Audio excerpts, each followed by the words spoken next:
Prepare the subfloor so it is completely clean, dry, flat, and structurally sound before you ever set a single tile.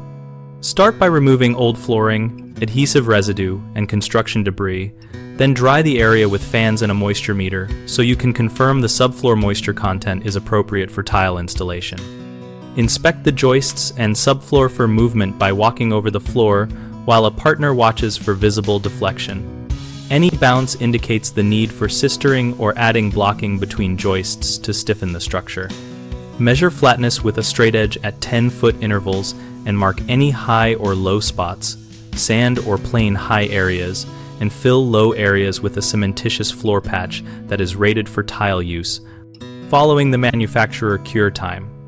If the subfloor is plywood thinner than 5/8 of an inch over joists spaced more than 16 inches on center, you should install an additional layer of exterior grade plywood or choose a bonded cement backer board system to reach the required stiffness and thickness.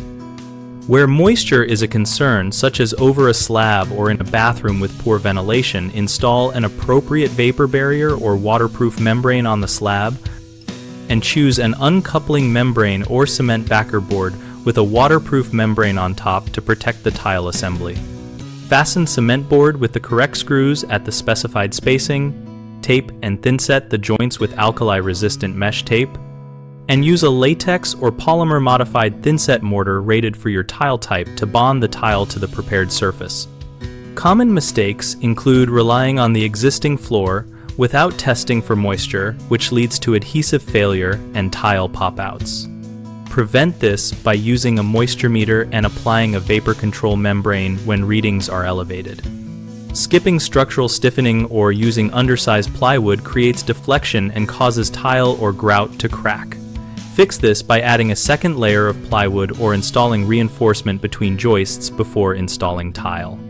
Using the wrong underlayment or installing cement backer board improperly results in delamination or movement. Follow the manufacturer instructions for fastener type, spacing, joint treatment, and use a bonded waterproofing membrane when the installation requires it.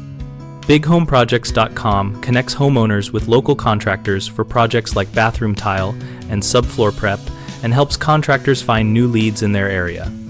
We also host a discussion community where homeowners and pros share real-world tips, product experiences, and step-by-step advice.